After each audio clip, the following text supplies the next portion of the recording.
Сәлеметсіздер ме, құрметті оқушылар? Сіздерді мен Әли мен Ая мультфильм көруге шақырамын. Азыр не істейсің, Әли? Әли дейм. Тоқта. Әли, келе жатыр, сен не Әли. істеп жатырсың? Мен бе? Мен таяқшам суға кетіп, таяқша керек болып. Әли, түсінбедім. Лақтырып ойнап жүрген таяқшамыз өзенге ағып кетті. Сосын мына ағаштан сындырып алайын дегем. Солай деңдер. Я. Бұл дұрыс емес, балақайлар. Әли, Ая, естеріңде болсын. Ағаштарды сындыруға болмай. Тебере ме? Сындырмай, дер кезінде суғарып тұрар болсақ, бұлар үлкен боп өседі. Содан соң тәп-тәтті жемісін береді. Мінекей балалар, бұл алма ағашы. Керемет. Көп алма. Ал мынау алмұрт ағашы. Алмұрт? Жан, бұл өрік ағашы. Өрік ағашы? Жақсы балалар, өздеріңіз де аңғарып отырғандай, бүгінгі біздің сабағымыздың тақырыбы жеміс-жидектерге қатысты болмақ. Ендеше бүгінгі күнді жазып қойыңыздар. Бүгінгі сабағымыздың тақырыбы жеміс-жидектің пайдасы. Сіздер бүгін тура және ауыспалы мағыналы сөздерді, көп мағыналы сөздерді, амоним, антоним, синонимдерді көркемдік ерекшеліктеріне сай қолданасыздар. Бейне жазбаға назар аудармас бұрын, бейне баяннан тура және ауыспалы мағыналы, антоним, синоним, амоним сөздерді табуды көздеп отырыңыздар. Яғни сіздер тыңдалым дағдыларыңызды күшейту үшін жұмыс жасауларыңыз қажет. Ал мұқият болыңыздар. Адам ағзасында барлық дәрумендер өздігінен пайда болады деп жатамыз. Алайда Д, К және В12 дәрумендері аз ғана мөлшерде түзіледі. Қалғанын тағамнан аламыз. Соның ішінде жеміс-жидектен. Ал жеген асымыз біздің ағзамызға қалай әсер етеді? Ендеше анықтап көрейік. Есіңізде болсын, сіз тұтынған ас ағзаның қызуын тұрақты ұстап тұруға көмектеседі. Ешбір себепсіз дене қызуының көтерілуі де дәруменнің жетіспеуінен болып жатады. Алманың құрамында болатын кальций сүйекті ғана қатайтып қоймай, қан тамырлары ауруларын алдын алып, жүрек жұмысын жақсартады. Ал егер жүрегіңіз ауыратын болса, бірден сүйекке де әсер етуі мүмкін. Мына қызықты қараңыз. Адамның мінез-құлқын сүйіп жейтін жемісіне қарап анықтауға болады. Мысалы, банан мен кивиді ұнататындар өмірге оң көзқараспен қарайтын жандар. Ендеше жеміс-жидектің пайдасына тоқтала кетсек, қарыз бен қауын бүйрек пен бауырды емдеп, ісінуден қорғайды. Ал қара өріктің құрамында В1, В2, С дәрумендері алма мен алмұртқа қарағанда көбірек. Жүзім болса, ас қорыту жүйесін жеңілдетіп, холестеринді төмендетеді. Ал кептірілген жемістерде дәрумендер толығымен сақталады, тіпті емдік мақсатта пайдалануға болады. Егер бауыр мен бүйрегіңіз ауырса, кептірілген алманы қайнатып, суын ішсеңіз өте пайдалы. Асқазан ауруларында жазады. Дәрумен жетіспеушілігі құнарсыз тамақтардан да болып жатады. Әсіресе күзде адам қосымша синтетикалық дәрумендер қабылдайды. Дәріханадан дәрігер нұсқауынсыз беріле беретіндіктен оларды әркім өз қалауынша алады. Алайда дәруменнің өз мөлшерінен артық қабылдау гипервитаминтоз ауруына ұшыратады. Сондықтан қазіргі уақытта жеміс-жидекті молынан пайдаланыңыз.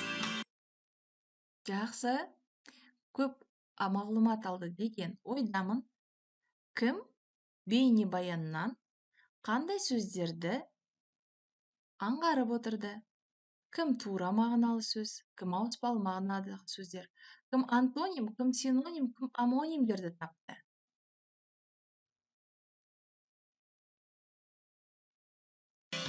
Жақсы, ендеше жинақтаған ақпараттарыңызға сай мына бір кестені толтырсаңыздар.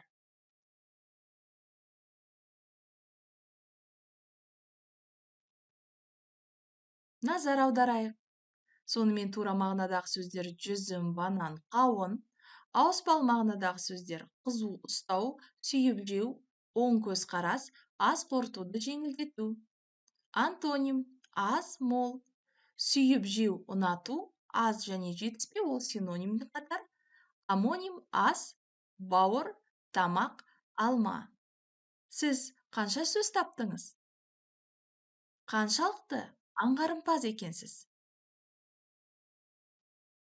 Келесі суретке назар аударайықшы. Жүзім және алма. Адам ағзасының қай мүшесіне ұқсайды екен? Жүрекке ұқсайды. Киви мен сәбіз ол көздің қарашығына ұқсайды екен. Кім білген? Ауыспалы мағынадағы сөздер және тура мағынадағы сөздер берілген.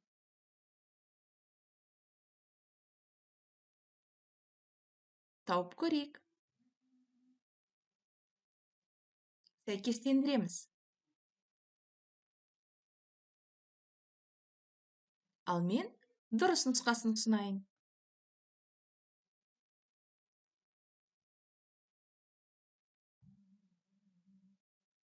Көп рахмет, сіздердікі де тура осылай болды деген ойдамын.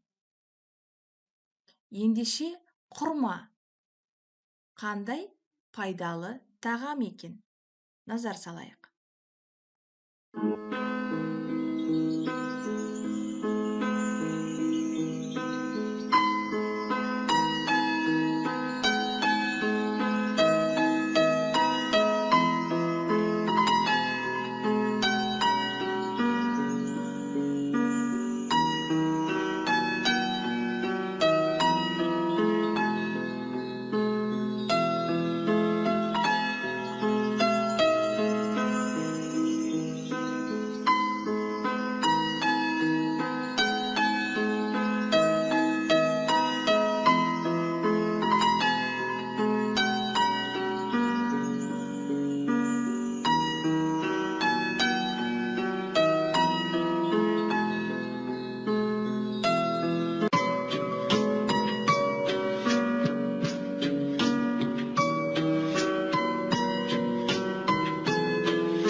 Рахмет.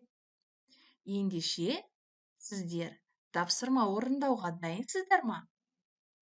Кім қалайды? Құрманың ерекшелігін ескере отырып, тура және ауыспалы мағыналы сөздерді пайдаланып сөз тіркесін құрасын? Кім қалайды? Құрманың ерекшелігін ескере отырып, тура және ауыспалы мағыналы сөздерді пайдаланып сөйлем құрастырсын? Қалауларыңыз бойынша 5 жолды өлеңде де құрастыруға болады.